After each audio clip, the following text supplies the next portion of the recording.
Good afternoon. Good afternoon. Welcome to the regular Friday program of the City Club of Portland. I'm Mary Kramer, president of the club. It's with great pleasure that I welcome you today. As my last official act as City Club president, I'll start this meeting with the election of officers and Board of Governors for 1991-92. Seated at my far left are Patty Bedient, partner of Arthur Anderson and Company, nominee for president-elect. Next to her is Helen Lee, assistant vice president, First Interstate Bank, nominee for treasurer. And next to her is Ramsey White, executive assistant to City Commissioner Gretchen Kafori, nominee for second vice president. To my immediate right is Jim Westwood, attorney with Miller, Nash, Weiner, Hager, and Carlson, who becomes president today. Nominees for the 4 governor positions are, on my far right, Isaac Regenstrife, manager for public policy for Pacific Power, and Mary McWilliams, CEO, Sisters of Providence, Oregon Health Plans. 2 nominees for Board of Governors who could not be with us today are Don Frisbee, chairman of the board of Pacific Corps, and Judith Rameli, president of Portland State University. Next to Jim Westwood is our speaker for the day, Dr. John Stoessinger. In addition to the nominees at the head table are those continuing on the board. They're seated at a reserved table. They are Gretchen Lashley, who becomes first vice president, Margaret Mahoney, club secretary, and Governors Kathy Oxborough, Ross Simmons, Lloyd Anderson, and Jill Inskeep. Since no other names were submitted to the election, I declare the nominees elected by unanimous consent. Please join me in congratulating them.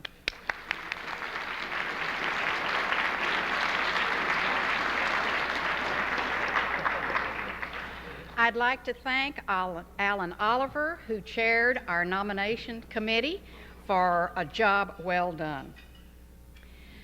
I, at this time, would like to personally thank the board members who have served with me, as well as the members who have put in a great deal of work during this year. We've had an exciting and challenging year filled with opportunities. We've been able to meet the challenges and capitalize upon the opportunities because of the commitment of our members. We and the club have been enriched by your valuable contribution. The coming year holds more opportunities. Several speakers this year have challenged us with potential research projects and Friday programs. You have outstanding leadership for the coming year. You have a committed staff. Our 75th anniversary year will indeed be a time to celebrate the club's commitment to informing its members and the community in public matters and arousing them in them the obligations of citizenship.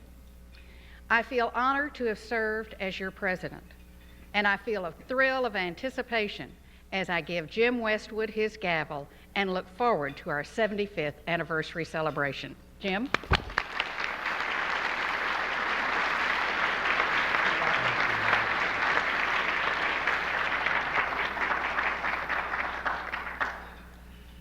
A fellow member asked me yesterday, or told me that I seemed rather calm for one about to assume the presidency of City Club.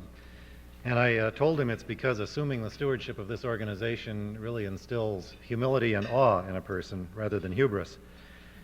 After all, we are the conscience of this great city and increasingly of its metropolitan area.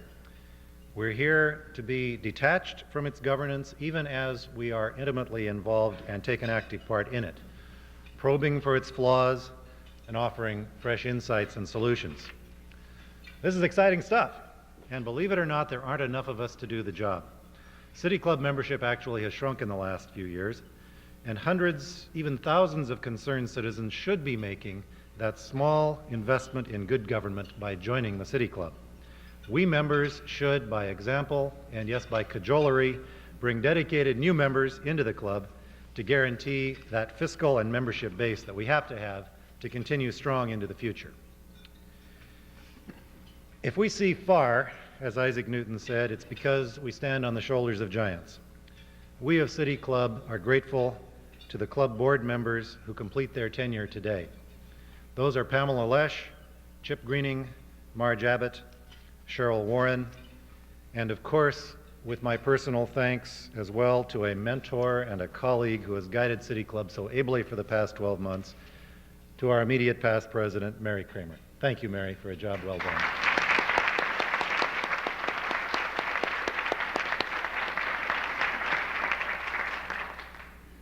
And to Nancy Hedin, who has just completed her first year as Executive Director of City Club, I offer thanks.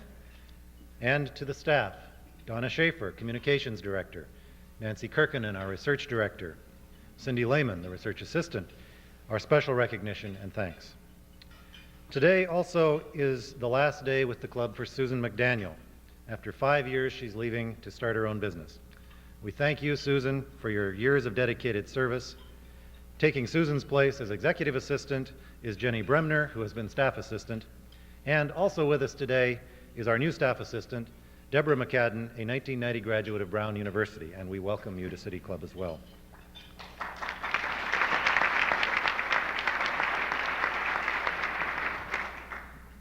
As you'll see in your bulletin that you probably received today or will receive over the weekend, we have open forums coming up on Wednesday, June 6th and Thursday, June 7th. On the 5th, Existing Power Sources, Challenges and Opportunities, sponsored by the Energy Environment Standing Committee. And on June 6th, CSD, The Crisis in Child Welfare in Multnomah County, the first of a two-part series. Check your bulletin for the time and the location of those two important open forums. City Club is also co-sponsoring with Portland Future Focus two of the town forums at which public comment is going to be received on important citywide goals. The club is co-sponsoring the meeting on diversity, held from 7 to 9 p.m. on June 11th at Westminster Presbyterian Church, and the meeting on leadership, held on June 18th, also 7 to 9 p.m. at the Multnomah Arts Center. Club members are urged to attend the forums as well as the other 5 forums that are related to goals on crime, regional growth, education, and the economy. For more information on those, call Nancy Hedin at the club office or the Future Focus staff members Debbie McCabe or Martha Bennett, phone number there, 796-6990. One final announcement you may notice on your tables today, there is a special subscription offer for City Club members to order this year's Oregon Symphony season tickets. This brochure outlines the concerts for the upcoming season. It looks like a stellar season coming up and includes an order form, and I hope that many of you will take advantage of this special opportunity that's been given to us. Our speaker today is Dr. John Stoessinger, writer, professor, former acting director of the United Nations Political Affairs Division, and a political scientist of international renown. And despite his youthful good looks, Dr. Stoessinger has seen and actually lived much of the history of the world since before World War II. He was born in Austria, but he fled Nazism twice in his youth, ultimately via Siberia, reaching China, where he lived for 7 years, much of that time in a Japanese internment camp in Shanghai. He came then to the United States and obtained degrees from Grinnell College and Harvard University, turned to teaching, first at Harvard, has also taught at Columbia University, MIT, and Princeton, and currently he's professor of international affairs at Trinity University in San Antonio. His book, The Might of Nations, won the 1963 Bancroft Prize, and it's been through 9 editions since then. He has also authored 9 other books. Dr. Stoessinger traveled recently in Eastern Europe and has witnessed firsthand the collapse of the communist empire. He's here today to talk about what opportunities exist in Eastern Europe for the United States to help that region toward freedom and democracy and Eastern prosperity. So I turn now to our guest, whom I'm honored to present, Dr. John Stoessinger.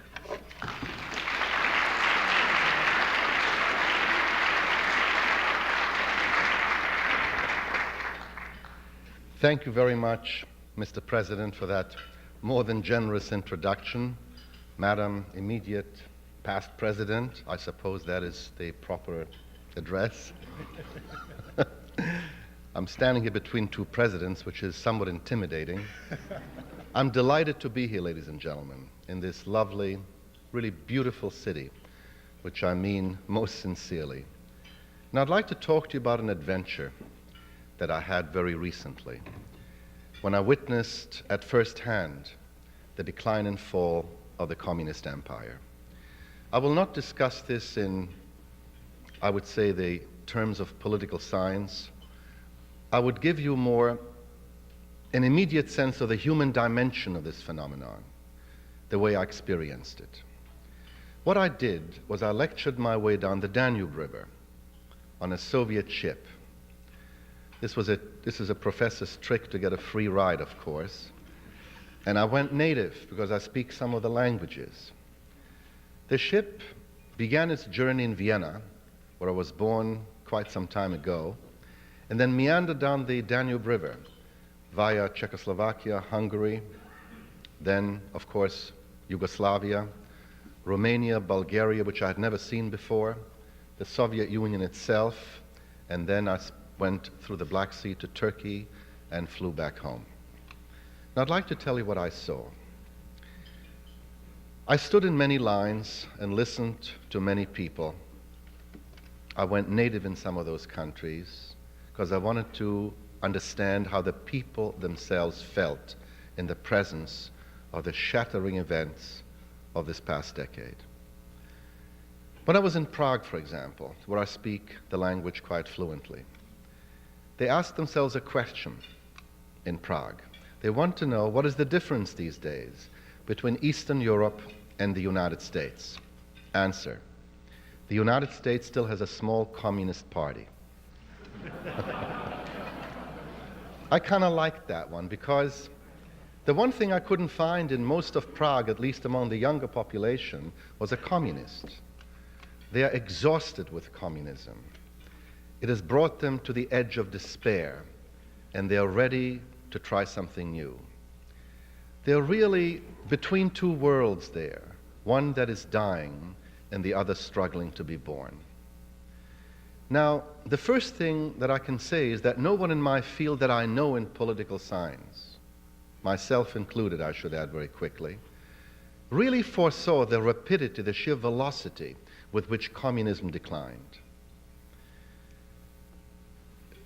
Just to give you an idea of the momentum which this developed, Lech Walesa today is president of Poland. 10 years ago, that man was an electrician who jumped over a fence in Gdansk and began the Solidarity Union. It took the Poles about 10 years to dump the communists. It took the Hungarians about 10 months. It took the Germans, once the wall came down, about 10 weeks. It took the Czechs about 10 days. And it took the Romanians, after Ceausescu, about 10 hours. That's how this thing unraveled itself. I never thought I would live to see a free Czechoslovakia again, nor did I believe I would see the fall of the Berlin Wall, but here it was nonetheless. I didn't see it coming, but here it was upon us. Also, very few revolutions, if any, in history had this little violence. The Czechs called it the Velvet Revolution. And indeed, with the exception of Romania, where there was bloodshed, and more recently, tragically, of course, in Lithuania and Latvia, with those exceptions, it was relatively peaceful, considering the magnitude of that event. For example, when the wall came down in Berlin, what did the East Germans do? They went across to West Berlin and went shopping. You know, it had a kind of charm to it, and almost an elegance. Nobody died. And that was really the hallmark of this revolution. Now, I'd like to search out with you some of the questions that baffle me, to which I don't have any easy answers. And one, for example, that I raised to myself over and over again in my journey was, why now? Why did we have to wait so long for this thing to collapse? Why did we have to wait for 40 years for this to happen? Why did I have to teach the same boring course about the Soviet Union for 30 years and nothing ever happened? You know, we had these interchangeable monsters like Stalin, Khrushchev, Brezhnev, Andropov, Chernenko, who would wave more and more feebly with limp wrists from the Kremlin, and then they would finally drop dead. It was boring. And then finally this guy came, Mikhail Gorbachev, a generation younger than the rest of them, who changed everything. I know he's a somewhat ambiguous figure today. under extreme fire. But I think Maggie Thatcher was right when she said not that long ago, he started it all, and without him, none of this would probably have happened. I have three hypotheses, ladies and gentlemen, which I'd like to try on you. Why it happened in 1989, 1990, and why not 10, 20, or 30 years earlier, why we had to wait so long. The first, without the shadow of a doubt to me, is the catalytic personality of Mikhail Gorbachev himself. I've never met Gorbachev. I confess this right away. But when I was in the United Nations some years ago, I made a friend who is now Deputy Foreign Minister to the Soviet Union, and he knows him very well. And this man tells me stories from time to time, which I have no reason to disbelieve, and he told me how Gorbachev became the reformer that he became. It's an interesting story which I'll pass on to you. For years, of course, Gorbachev witnessed the bovine stupidity, the sheer economic corruption, and the mismanagement which characterized the Soviet economy. And in 1986, in that summer, there was another such event which was the proverbial last straw. That summer, according to my friend, the Soviet Union went into the automobile export business. They try to show they can also export cars like we do and the Japanese do. Now, the Soviets produce a car called Lada. I rode in one in Budapest a short time ago. The Lada makes the Yugo look like a Lincoln Continental.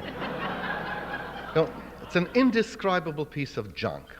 So the Soviets exported 3,000 of these Ladas to Romania. Big deal, you know. Another communist country that couldn't defend itself against this latest assault from the Soviet Union. However, it so happened, my friend told me, there was a Romanian inspector around when these Ladas were being unloaded in Bucharest, the Romanian capital, and the guy took a look at them to see whether they were actually working, and discovered to his infinite dismay that every key of each of these cars started every ignition. You know? Didn't matter. Every key started every car. So of course the cars, were totally useless, had to be shipped back to the Soviet Union, where they're being let loose on unsuspecting KGB officials for service faithfully performed. And at that point, Gorbachev said, "Niet, this has to stop. Unless we reverse this catastrophe, then we shall become the laughingstock of the Western world." And Ronald Reagan's prophecy that we Soviets are going to end up in the garbage pail of history will be proven accurate. And at that point, Gorbachev made that dramatic statement which defines him to a large extent to this day. He said, "We shall now reallocate resources in the Soviet Union, from the military sector to the economy. Or to put it somewhat differently, we have enough nuclear missiles in this country to blow up this planet 80 times. I'll settle for 40. And the missiles we don't need will engage the Americans in disarmament negotiations and save ourselves a great deal of money." So he didn't begin this to do us Americans any favors. He did this to better their own condition.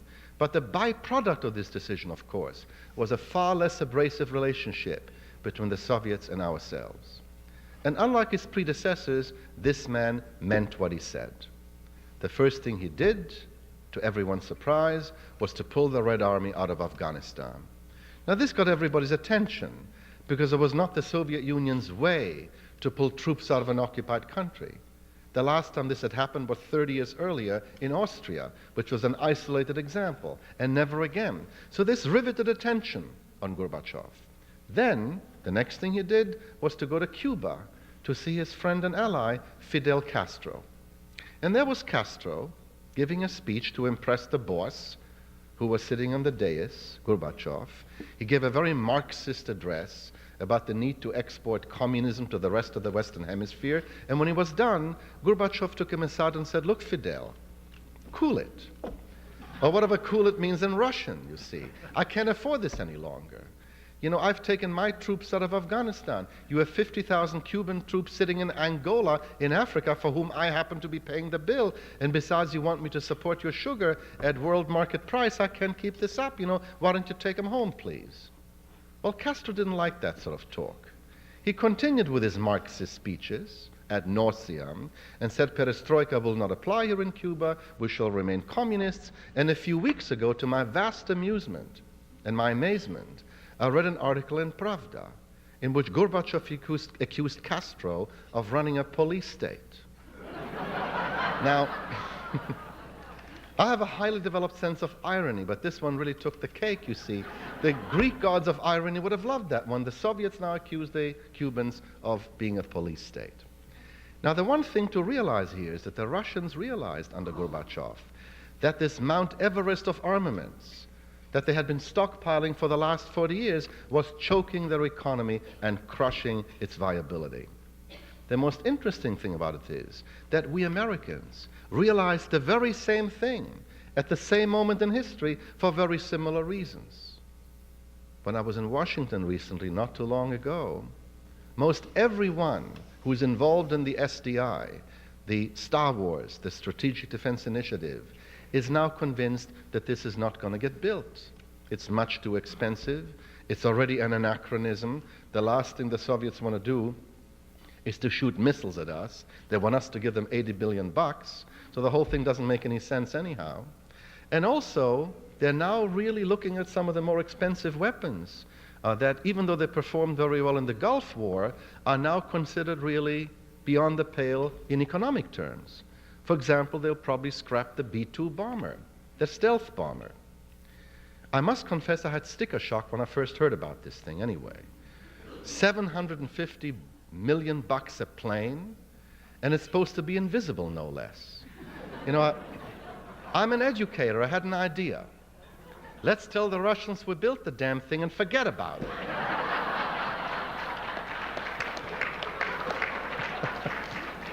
I see 60 planes up there. You're blind? I can see it. So the first thing to be said is, you see, that both we and the Soviets discovered at the same moment in time that we're bankrupting each other and ourselves, that economics had to be given primary consideration. And that realization at the same time started the ball rolling. That's the first reason.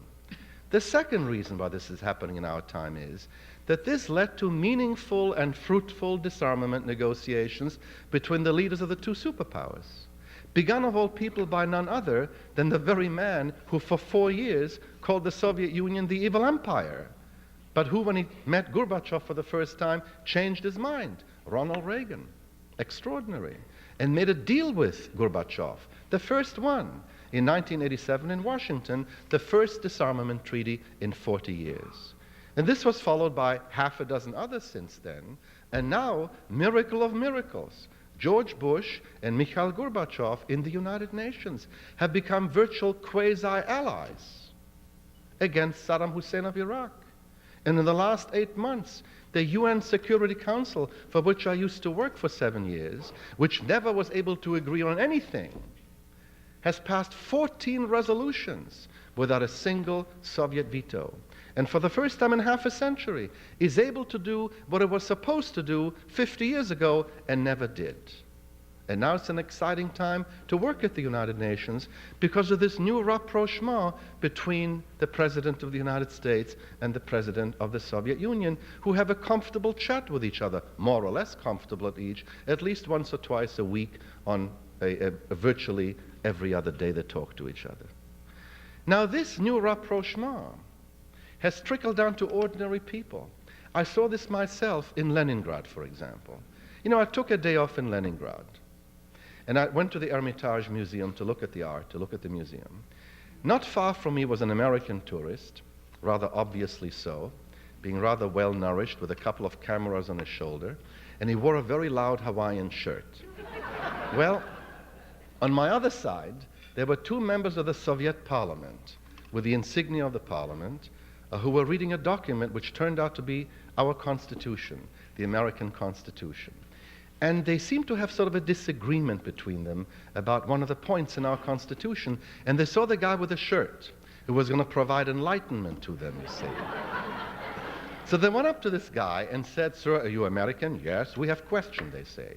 "How in America," they want to know, "do you protect minority rights against majority rule without slowing down pace of legislation to snail's pace?"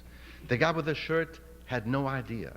He didn't know what hit him, you see. And then all of a sudden, the two Soviets got a rather stern expression on their face, and they say to the Americans, "Sir, we strongly recommend you read American Constitution. It's truly great document."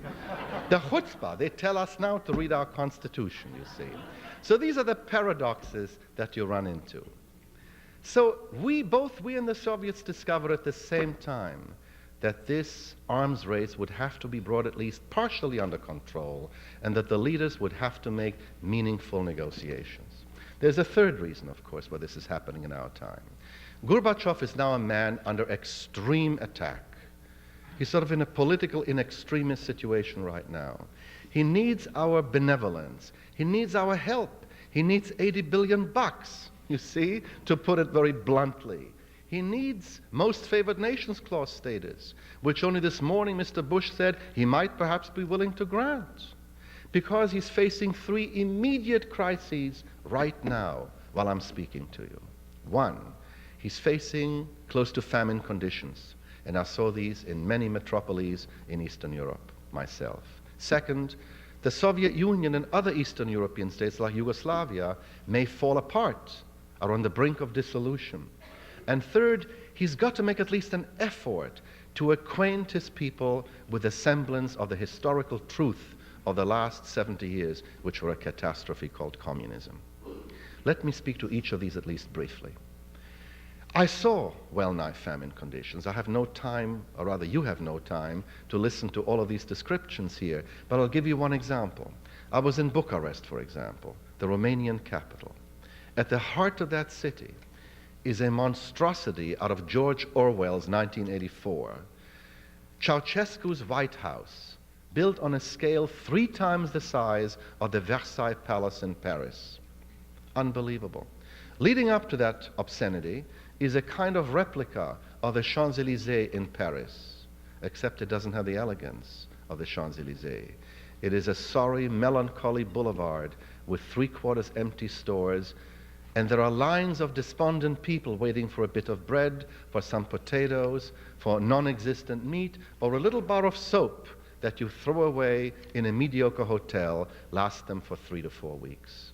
And of course, in these lines in which I stood and watched and listened, the major conversations had to do with the daily necessities of life.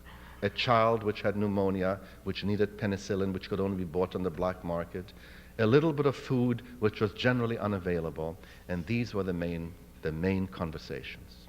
The transportation system has broken down.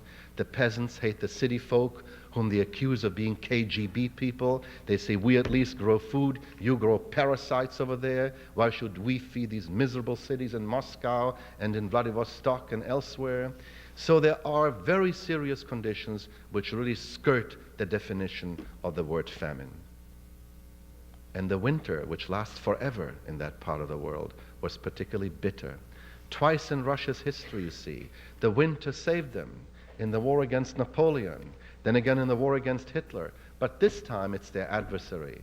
And the combination of a bitter winter, of cold and hunger, is a lethal, potentially revolutionary combination. As if that weren't enough, ladies and gentlemen, as I said, the Soviet Union and Yugoslavia, for one, may be on the brink of dissolution. And in this struggle for a federal union, for example, Gorbachev is now the man in the middle, almost like a trapeze artist, fending off the right and the left. To his right, there is the army and the KGB, who are telling him something like this, and I'm paraphrasing very loosely here. Something like this, look, Mikhail, they are saying to him, we have given up Stalin's empire. Eastern Europe is lost to us forever. You're trying to turn this country into some sort of a parliamentary democracy. Fine and good, we've gone along with you. But now you're giving away the country itself. You've been far too lax with these secessionist movements in Lithuania, Latvia, Estonia. And now they're rising up in Moldavia and in the Russian Republic and in Armenia and in Soviet Georgia, where Stalin was born. 7 of these republics want to get out. You better start cracking down a little bit, or we'll be left with nothing but Moscow if we get lucky. And if you don't crack down, we're going to see that you quit, that you really get out. This is the right speaking, the army, the KGB. They want him to stop the reform movement altogether. To his left, the opposite is taking place. There is that giant from Siberia, who is now president of the Russian Republic, Boris Yeltsin, who said, "I'm sick and tired of communism. I've had it with communism." There is this economist in Moscow, whose name is Stanislav Shatalin, who says we can become capitalists within 500 days. I like this guy. And by the way, Mikhail, I'm not impressed with your foreign policy, that you're so popular in New York, that you go to Japan and try to sell a couple of islands. I want to know, where is the beef? Where is my vodka? Where are the cigarettes? In other words, the man has a populist appeal. He appeals to the grassroots. He appeals to the heart. Gorbachev appeals to the mind. And he says to Gorbachev, you know something? Unless you speed up this reform movement, then, you know, there is a miners' strike in Siberia which I'm organizing. No, there is a demonstration what I've in Moscow against you, so that you're going to have to quit. So Gorbachev is the guy in the middle, trying to form a federal union out of this cacophony of dissonance, you see, like a sort of an orchestra conductor confronted with a cacophony, who is trying to form some sort of harmony out of this most unwieldy whole. Now, I don't want to overdo this analogy, ladies and gentlemen, but he's facing in some way what Abraham Lincoln faced in the United States before the Civil War. Now, the analogy breaks down, of course, because the Baltic states are not slave states. But even Lincoln, as you remember from the American history, put the saving of the Union above everything else. And that's what Gorbachev is trying to do as well. He's trying to save that Union in some form or fashion. Now, as if that weren't enough, ladies and gentlemen, there is this third problem.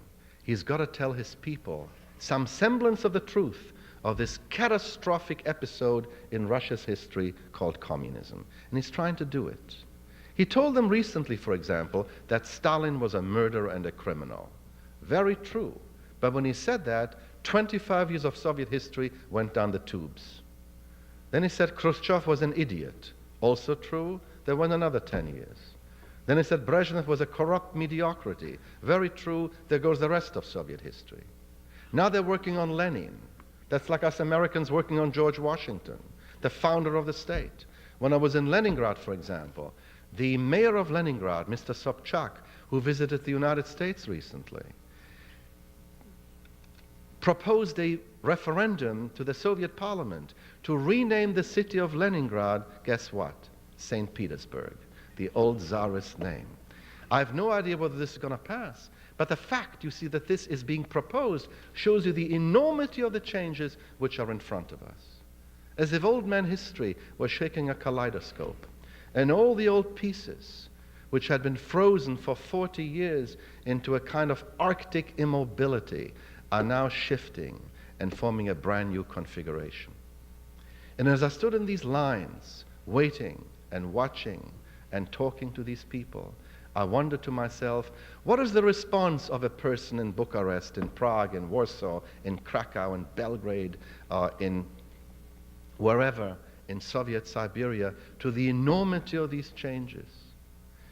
And the feeling I got back was sort of twofold, ladies and gentlemen. On the one hand, yes, there was the preoccupation with the daily necessities of life, which I already talked about. But the other thing surprised me. The other feeling I got back was a very pleasant surprise. In those lines where they suffered and stood, these people didn't complain a lot. They didn't whine a great deal. They didn't bitch a great deal, really, if I may be blunt about it. They laughed a lot. To pass the time away, they told each other jokes, marvelous jokes, all of which had a target the Soviet central government. Jokes for which 5 years ago you land in the gulag for the rest of your life and they throw the key away. Now they laugh. I'll tell you a couple of them. I think we can take a little extra time with the president. I'll put a very heavy burden on him to negotiate an extra 5 minutes here. A very hard initial decision. Anyhow, I'll tell you one. For example, when Gorbachev said that Stalin was a murderer, the following story made the rounds in Moscow. The story had it that the Soviet Postal Service had just issued a new commemorative postage stamp of Joseph Stalin. There was a problem with the stamp, however. It didn't stick so well because people kept spitting on the wrong side.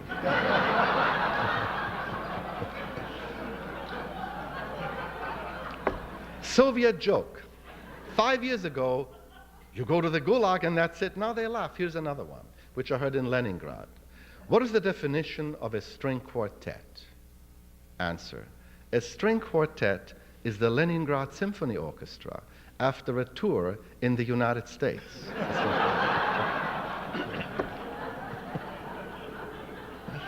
You want another? How many of you want another one?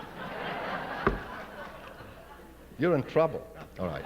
I'll tell you my all-time favorite, which I heard in Moscow at the university.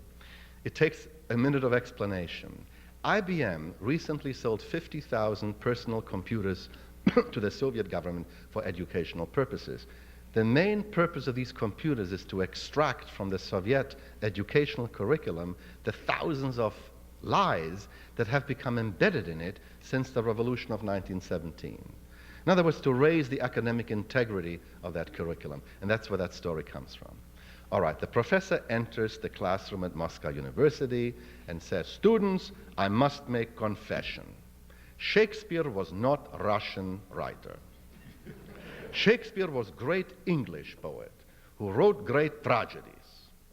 Tragedies like Hamlet, Julius Caesar, Macbeth. Ivan, he points to a student. Ivan, define tragedy for rest of class. Ivan gets up and says, Professor, tragedy is on highway. One car go this way, another car go that way. Two cars crash, everybody die, that's tragedy. Ivan says, Professor, you idiot. That's not tragedy, that's accident. Pyotr, he points to another student, you define tragedy for class. Pyotr gets up and says, Professor, tragedy is on ocean. One big ship go this way, another big ship go that way, two ships collide, everybody drown, that's tragedy. Pyotr says, Professor, you another bigger idiot. That's not tragedy, that's a great loss. Kirilenko, he points to an Ukrainian student back of the class, says, Kirilenko, you define tragedy for class. Kirilenko gets up and says, Professor, tragedy is American bomber fly over Moscow and drop big bomb and kill you, Professor. That's tragedy. Very interesting theory, Kirilenko says, Professor. Very interesting. Please explain to class, why is it tragedy if American bomb kill me? Because, Professor, says Kirilenko, if American bomb kill you, that would not be accident. It would not be great loss either, so it must be tragedy.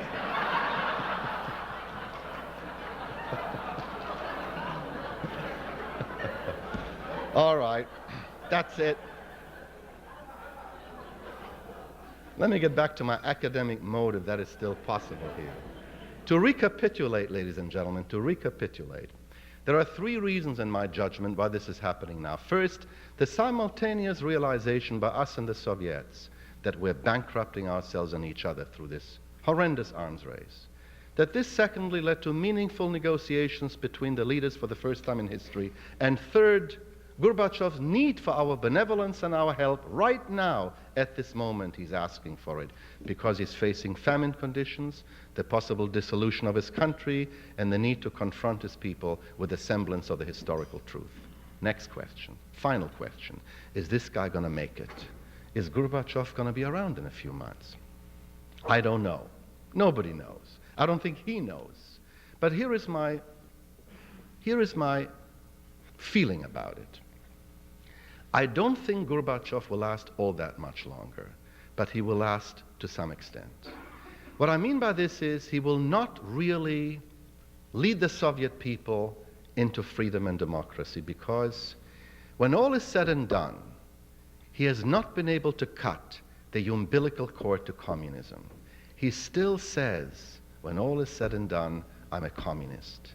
He's not prepared to ditch it. He still wants to fix it. And I think that, in the end, will make him look like Moses, who will glimpse the promised land, but who will not be allowed to enter it. Yeltsin, who in many ways is not as intelligent as Gorbachev, and who is also more of an opportunist, I believe, does understand, however, the mood of the people. And he said, I'm tired of communism. I'm done with it. I've torn up my party card, and that's the mood of the population. They're exhausted with it. He appeals to the heart of the people today. Gorbachev appeals to the mind. but they need them both.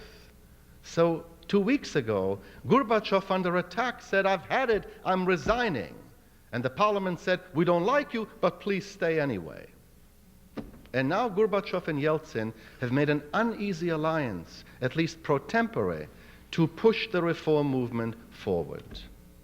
And now they appeal to our help for a great deal of money, and our president is now considering the possibility of giving them most favored nations clause. My guess is that he will. And I think it's a good decision, quite frankly. They need all the help they can get now. Now, ladies and gentlemen, why do I tell you all this, anyhow, here in Portland? I would say for two reasons. One, there are opportunities there. I saw major business opportunities in Czechoslovakia, Poland, and Hungary. Prague is now a beautiful city on the banks of the Lada River, with a president who is a humanist and a Democrat with a small d. You have the same thing true in Poland and in Hungary. We have real parliaments. There is privatization going on now. If you're interested in the details, I have the chapter and verse. I know the person in the Agency for International Development, AID and State, that deals with that directly, and there are some significant opportunities there. Less so in the Soviet Union at the moment. The deeper the roots of communism were, the more difficult will it be to reverse it. You have 70-year-old roots in Russia. You have only 30-year-old roots of communism in Czechoslovakia, Poland, and Hungary. So we have to start in those countries, in my judgment. That's where the best chances are now, west of the Soviet Union, Hungary, Poland, Czechoslovakia. That's where I would start. And hopefully the situation in Soviet Russia will resolve itself, and then there may be opportunities there too. I would suggest this, ladies and gentlemen. On your next vacation, whenever that is, and I don't know where people who live in Portland go on vacation anyhow, that mystifies me. But I would say on your next vacation, consider a trip to Eastern Europe. Not only because of the business opportunities there, which I saw, and which now the Europeans and the Japanese are exploiting rather handily, and on which the Americans are a little bit slow, but also because I saw something else there which moved me very deeply. Despite the economic turbulence, despite the terrible struggle that I witnessed, I also saw the birth of freedom. What I saw above all was that the terror has gone, the fear is gone, the horror has lifted. The Gulag doesn't scare anybody anymore. Nobody goes to the Gulag anymore for political talk, and that is really something new, ladies and gentlemen. They are doing that now, and that birthing process is something that you should witness. I know in my heart that this year, this time now, will make the history books. That your grandchildren, maybe not yet born, 20, 30, 40 years from now, will read about this time in the history books. Like we read about 1776, or the French read about 1789, they will read about 1990, the Democratic Revolution. And if you go there now, and decades from now, your grandchild, not yet born today, will come to you and say, "Hey, Grandpop or Grandma, I got this essay I got to write for my high school on this democratic revolution in Eastern Europe back in 1990. Where were you that year?" And you can then say, "Hey, hop on my knee. I was there. I saw it. And I will tell you the story." And that, all by itself, will be worth the trip, ladies and gentlemen. Now, I feel deeply about this, as you can probably tell. And if I may have another not too many minutes, Mr. President, this poor man here, well, you're very generous, really. I would like to tell you why I feel that deeply about it. You see, I know the difference from my own life between freedom and tyranny. And I'm moved, therefore, when I see the good guys winning for a change, which doesn't happen all that often. Or as Reinhold Niebuhr, incidentally, I met a magnificent gentleman yesterday who knew Reinhold Niebuhr. Is it Mr. Paul Wright? Is he here? Age 96? 96 years young. Magnificent. Right, there he is. As Reinhold Niebuhr once said, the children of light are gaining on the children of darkness. And that is what I saw. You see, in my own life, I grew up under Adolf Hitler as a Jew. And that was not terrific. Understatement. I saw Adolf Hitler once with my own eyes when he marched into my hometown in 1938 when I was a kid. He marched into Vienna, and I saw it. I saw him in the motorcade with my own eyes. My mother said at this point, we better get out of here. This doesn't look so good. Understatement of the decade. It so happened that my grandparents, my mother's parents, had a home in Prague in Czechoslovakia where they had a little shoe store. So my father said, I will liquidate the business. He had a little bank for which he worked in Vienna. And my mother packed me up and we went to Prague to live with my grandparents, my mother's parents. Lousy timing. Hitler developed a curious passion to follow me around. 1939, déjà vu, he appears in Prague, and I saw the same thing all over again. Now, my grandparents were loving, caring people. I loved them. You know, they were wonderful grandparents. They were totally innocent. They never harmed another person in their lives. They minded their own business and ran the shoe store. And they were nonetheless, like he did with millions of others, Hitler caught these two old people and shipped them to Auschwitz and killed them in the gas chambers. Now, I don't get over something like this probably ever. My mother said at this point, we've got to leave Europe for good. He's going to kill us next. But by now it's 1940. Hitler has conquered most of Western Europe. My childhood memories were Myra Hess, the great pianist, playing Beethoven in London as the Nazis were blitzing London. Bravely, there was only England standing on behalf of civilization. And the only way to run in those terrible days was to run in the wrong direction, which was east. So we'll wind up in Russia, Stalin's Russia, which was not much of an improvement over Hitler's Germany, to put it mildly. We trekked across the Soviet Union in the bitter winter of 1940. And then in a kind of Dr. Zhivago-type cattle train, we crossed Siberia. And after many months of trekking, we arrived in the easternmost port city of Soviet Siberia, Vladivostok, from which, by the way, on a clear day, you can almost see Alaska. And there we caught a small Japanese fishing boat, made our way to Kobe, and from there to Shanghai, China. That's how I got to Shanghai. We arrived in Shanghai in October 1941. Lousy timing once again. Just in time for Pearl Harbor and the subsequent Japanese military occupation of Shanghai, which got us into another ghetto for another 4 years. In August 45, the war was over. The Japanese surrendered, and a few days later, thank God, the Americans came in, liberated the city, and liberated me. I was 18 then. Well, I'll tell you quickly what happened next. Like many teenagers in those far-gone days, I now became a shoeshine boy. I would polish the shoes of the American GIs who had come into town and know their officers, in the hope that one of them, in a way that was not clear to me, would help me to build some sort of a future. And one day I got lucky. I was polishing the shoes of a young American Army lieutenant who was a decent guy from the American Middle West. And when I was done, he said to me, Johnny, he said, you might be able to get an education in America. I said, America? How can I, from this ghetto here, get to America? And this nice man said to me, look, I went to a small college in the middle of America, in a state called Iowa, and it's called Grinnell College. And you know something else? He said, Gary Cooper went there. I had never heard of Iowa, let alone of Grinnell College, but I had heard of Gary Cooper, whom I'd seen in some movie. So I said to this lieutenant, what can I do to get to this place? The lieutenant said, look, I will write you a letter of recommendation to my alma mater. Here is the address. Write them your own letter and ask for application forms for admission. So I sat down in Shanghai, China, and in my somewhat broken English, which I was learned in the camps from British teachers who were fellow internees, I concocted a letter, which I posted across the Pacific Ocean, all the way to this place I'd never heard of before, called Iowa. And then I waited.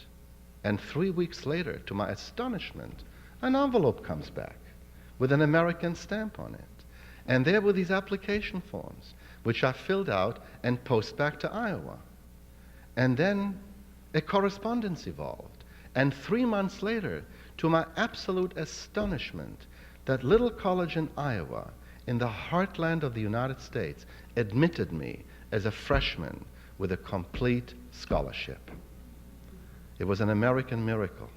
That's what it was. Well, at that point, of course, there was no stopping me. I packed up my worldly belongings and got myself a job as a deckhand, scrubbing the decks of a converted American troop transporter, the General Gordon, which was taking the American soldiers home from the war, from China back to the United States. And I kissed my mother goodbye and said, I'm going to America. Don't look so tragic, Madam President. Like all good Jewish mothers, she followed me 2 years later.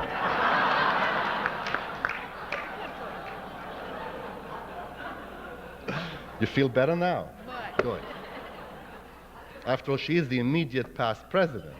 Can't make her feel bad here. She was lacking a little bit melancholy for a second. To get back to the story, ladies and gentlemen, I now, in September 1947, stepped on board the small American ship, destination United States. And 18 days later, that little boat docked underneath that graceful arch, not all that far from Portland, Oregon, the Golden Gate in San Francisco. And when I got off that boat, long, long ago, when I got off that boat, I don't mind telling you, my knees gave way, and I fell to the ground and kissed the American soil. I never quite got over that. I remember I took a Greyhound bus from San Francisco all the way to Iowa. And every time the bus driver would say, well, folks, we're crossing Nevada now, Colorado, Nebraska, I would whip out my papers. Because every foreigner knows when he crosses the boundary, you got to show ID. Took me a year to get over this stuff. Then the bus rolls into Grinnell, Iowa. How many have heard of Grinnell, Iowa here? Anybody? It's a nice school, you know. Elm-shaded little place in the middle of Iowa. And the next morning I put on my best suit with a tie and walked into my first American college class, forever etched in my memory. I walked into that classroom. About 25, 30 students there in shirt sleeves looking very comfortable. In the back of the room was a phenomenon I had never seen before. An American football player. Gigantic chap, 6'6", with shoulder pads and a blackened face. What really unsettled me, he was wearing a helmet as well. Now, my experience with helmets hadn't been all that terrific for the last few years. A couple of minutes later, the professor walks in, who was a foot shorter than the football player. The football player leaps out of his chair and says, "Hiya, Prof, how you doing today?" Very informal, very American. I said to myself, God in heaven, where have I landed? What sort of a planet is this? There's going to have to be a purge here soon, I thought. No student can talk like this to a professor and live for a single day more. I was wrong. Next day I was back again. So was the football player. He might be there to this day, come to think of it, Again, the football player said, "Hi, Prof," and again, nothing happened. In this second time round, ladies and gentlemen, this second time round, I had a kind of illumination, an aperçu, an insight, sharp and clear, that happens to a person maybe once in a lifetime. The insight was quite simply stated, I'm free now. I'm a free person. I can say what I want now. And neither the Gestapo nor the KGB is going to come get me at 3 o'clock some morning and cart me off to some gulag or to some concentration camp.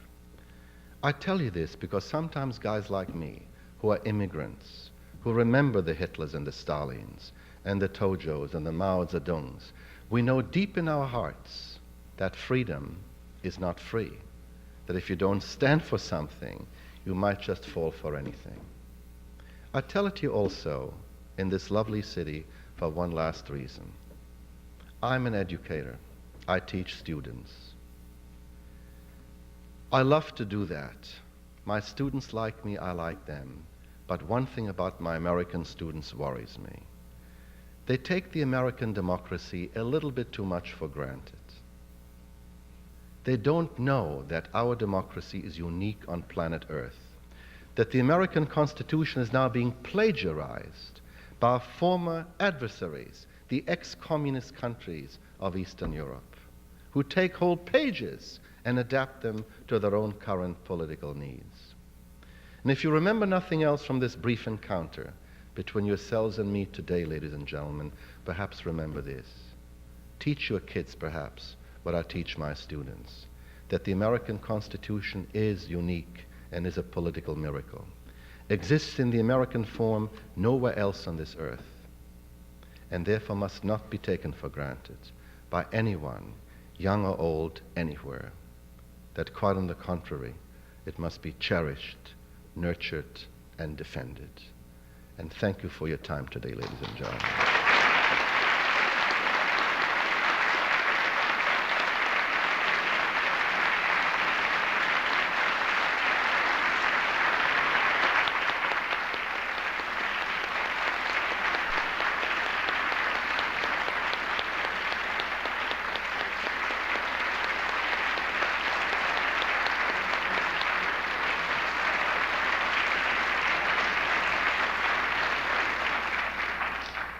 Dr. Stoessinger, having seen many speakers at City Club, let me assure you, you were well received. Our board host today, board host emerita, I suppose, is Mary Kramer, who has the privilege of asking the first question. I really have two questions. My first one you can answer after the meeting. Are you willing to take us on a tour? The other question is, you mentioned the military and their feelings about Gorbachev. And I wonder what their role is now that Gorbachev and Yeltsin have this sort of uneasy truce or working relationship. How are they involved? Do you think they'll cause them any trouble, or are they going to be helping as the move toward a better Russia comes about? Very interesting question. There is no tradition in the Soviet Union, to my knowledge, of a general or a military person taking over the government. Not even Zhukov, who was probably the most famous general in Soviet history under Stalin, ever challenged that tradition. In other words, I know of no example in Russia of a General Eisenhower becoming a President Eisenhower. It's interesting that the Politburo keep the military pretty carefully under control. So I do not see this as the immediate problem, a reversion back to the right and the military dictatorship, Madam President. Also, there is another reason for this. I know of no revolution in modern history in which you go back to the ancien régime. In other words, you never go back what the revolution replaced. I don't know of such example. You always go forward into a new direction, good or bad, but it is new. Like the French Revolution did, the Chinese Revolution did, the anti-colonial revolution did, but at no time when a revolution begins does it revert to the ancien régime. So I do not see the possibility really of a military coup d'etat. I rather think that whoever replaces Gorbachev will push the reform movement faster and more furiouser than he did, and probably be less compromising than he has been so far, which is why I believe that historically Gorbachev will look like a transitional figure from the dying regime to the one that's not yet born. Any other questions, ladies and gentlemen? Yeah, please. From the floor, Gretchen Biener, member of the Government and Taxation Standing Committee, has the privilege of the second question, and then line up behind the microphone.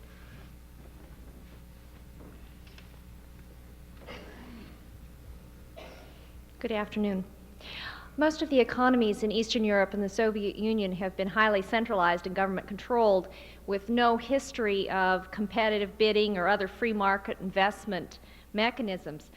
What difficulties do you see American businesses facing when they're trying to break into this bureaucratic system when we're not really familiar with it?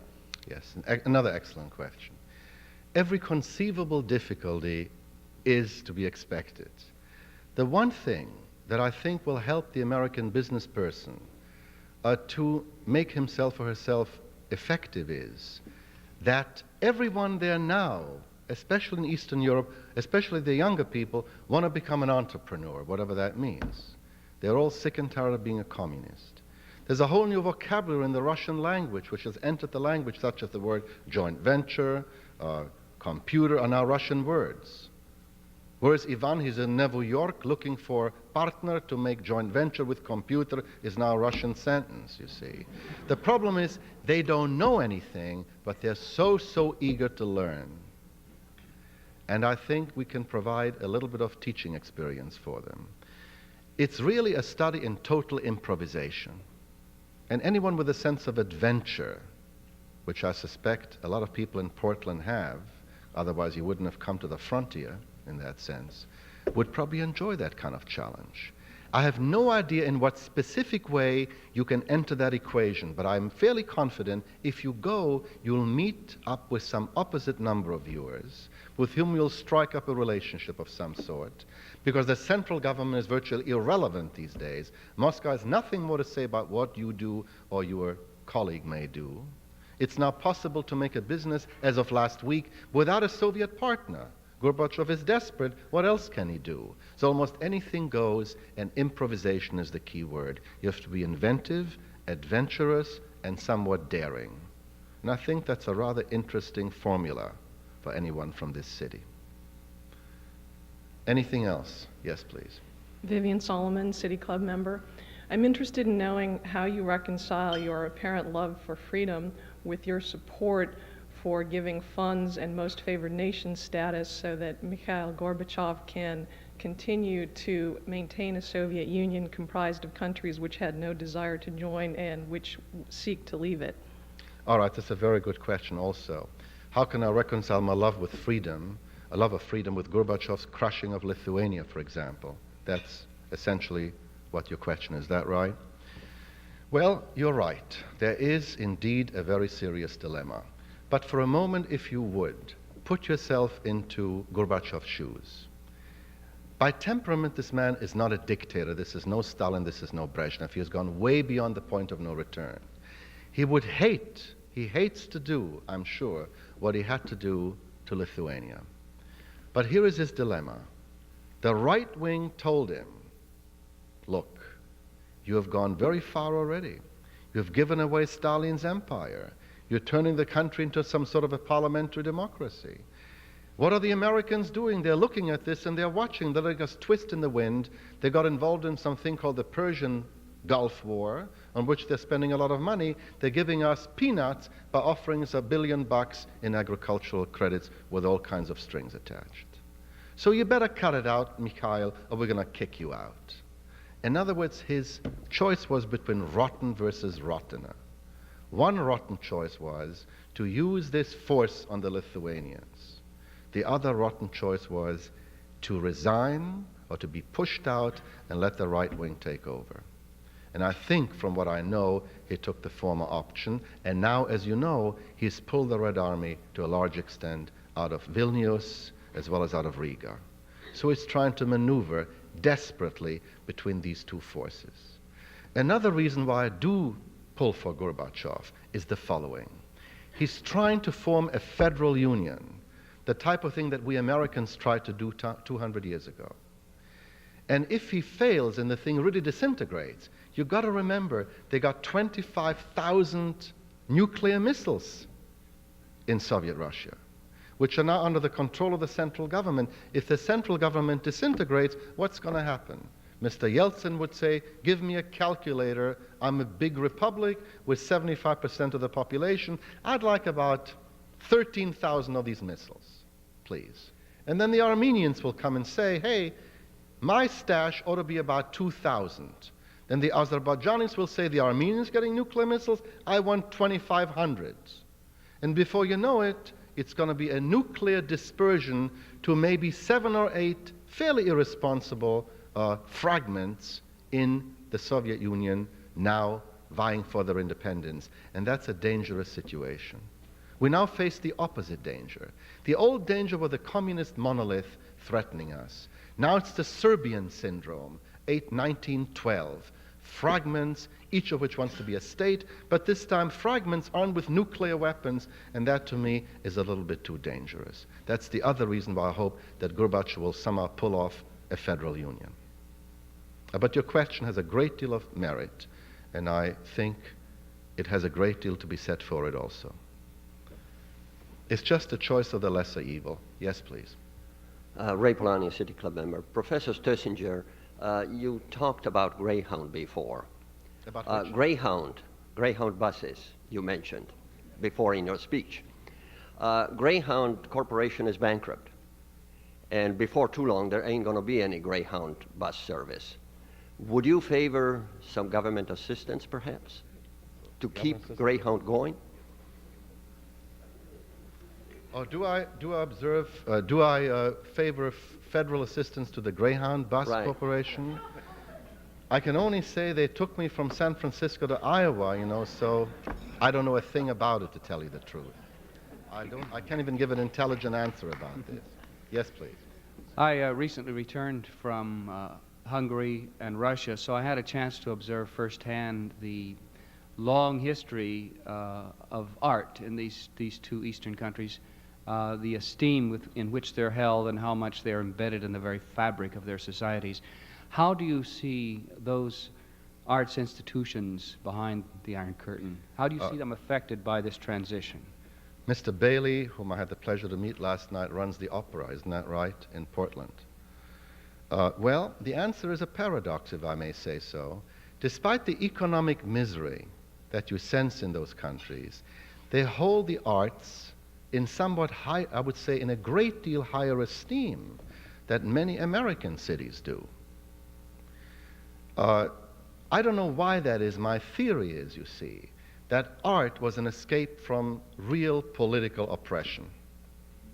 That people found refuge in opera, found refuge in Tchaikovsky, in great classical music, and therefore this has become, in most Soviet cities and Eastern European cities, a civic responsibility. And if I may say so, it should be here too. And hasn't really been. This is one area, quite frankly, where they're ahead of us. And I do believe that maybe, how do you feel about this, that art often is a refuge from political oppression? And they had plenty of that. But we are a frontier society, you see. Only 200 years old, so art and music are often considered a luxury. And I think we should rethink that. I think we should, in that sense, follow that example, at least to some extent. Two more questions, says the new president. Yes, please. Kent Snyder, City Club member. As a result of all these changes with communism, do you see, and if you do, what changes do you see in capitalist systems? I'm concerned about one issue, about capitalism in the United States. And it's a four-letter word, which is spelled D-E-B-T. We're going deeper and deeper into debt. And that, frankly, worries me. I know that the city of Portland is in a very, very strong trade relationship with Japan. And I think that's a very good thing. You might help turn the trade balance around. But I don't know how many of you know that the United States monthly goes more and more into debt as a nation to the Japanese, because we simply import more than we export to them. The reason for this is the following, I believe. That in 1945, Japan was flat on her back and no one thought she would get up again. We were the victorious and we felt almost invincible country. Now, a mere 45 years later, you witness the greatest role reversal of the 20th century. The Japanese are the richest country and we are head over heels in debt. If Rip Van Winkle had fallen asleep on some beach in Honolulu in 1944 and woken up today, he would have reached the inescapable conclusion that the Japanese probably won the war. Now, how did this happen? We Americans fought 3 wars in these intervening 40 years. Korea, Vietnam, and the Gulf War. So we became very proficient in wartime high-tech, like the smart bombs that we witnessed recently in the Gulf War that found their way into a small hole into a bunker. The Japanese, on the other hand, who were prohibited from fighting a war by us, by General MacArthur, became most proficient in peacetime high-tech. And sometime during the 70s, we crossed. We on the way down and they on the way up. And beginning in the 70s, we began to go into debt to them. Now, what troubles me is that the Japanese papered over this debt by buying our treasury bonds regularly at every U.S. Treasury refunding operation. Every 3 months, they picked up 30 or 40% of our U.S. Uncle Sam's IOUs. So it looked like nothing happened. And indeed, it looked pretty good, because the Japanese believe we're safe, so there is no reason not to invest in the United States. My question is the following, which is a threat to the present capitalist structure. We have developed a dependency relationship as a country vis-à-vis Japan. And this is not a criticism of Japan, it's a criticism of us. Because one of the major differences culturally between these two countries is that the Japanese hate to live with debt and we hate to live without it. If you think about it. Now, the question therefore is, you see, that supposing something, God forbid, went seriously wrong in Japan, supposing their stock market, which was down last year by 40%, could have a rerun of that episode. Supposing the Japanese real estate market in downtown Tokyo would begin to shake, and the Japanese would have to come here and sell what they bought, that would really deepen our economic recession. In other words, this dependency relationship is unhealthy. And very simply put, I teach my students to pay as they go. That there is no such thing as the proverbial free lunch.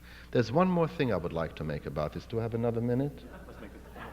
This is it. His patience has run out. But I'll tell you a last story, ladies and gentlemen. As a teacher, there is something that I find fascinating when I compare my American students with Japanese students. The greatest, the strongest quality of my American students is their creativity. They talk back to me, they have chutzpah, they don't take anything for granted, you see. They're creative, and indeed it is true that the conceptual, technological breakthroughs of America are the computer, the airplane, the telephone, are American inventions. But the weakness of my American students, if I may say so, they haven't got enough discipline. They don't want to work all that hard. They want to get a little bit too rich, a little bit too fast. I gave an exam in New York before I went to Texas.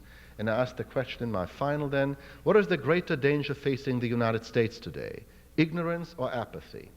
My best student wrote the following answer. Ignorance or apathy, he writes? I don't know, and I don't care. It was a classic.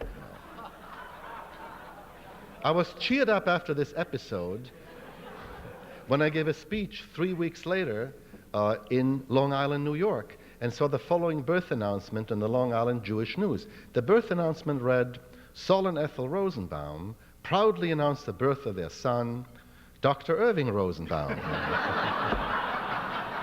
That cheered me up immensely. Now, my Japanese students are exactly the reverse of my American students. When it comes to creativity, creativity has greater difficulty in flourishing in a Japanese environment where people move more in groups, move more by seniority. But when it comes to discipline, my Japanese students are absolutely superb. When I walk into class and say, gentlemen, we have a makeup class tonight at 8 o'clock, they say, yes, sir, not a murmur of opposition. If I said this to my American students down in Texas, I know what would happen. They would say, hey, let's go see the dean about this guy. There should be an investigation into his life, all of it, right now. A different attitude. The point I'm making is, and this is an answer to your question by way of circumlocution, you see, that the great strength of the Americans is creativity. The great strength of the Japanese is discipline. And I believe we Americans are ahead of Japan in terms of creativity, but they're ahead of us in terms of discipline. And that nation that puts these two elements together into a single irresistible force will really win the capitalist battle between capitalist Japan and capitalist America and conquer enormous markets that are almost literally on the auction block between Japan and the United States, on the Pacific Rim, in China, in Eastern and Western Europe. That is the question, ladies and gentlemen, and I think on this question the jury is still out. And it's appropriate that I should end on this rather tenuous, inconclusive note. And thank you, ladies and gentlemen, once again for your questions.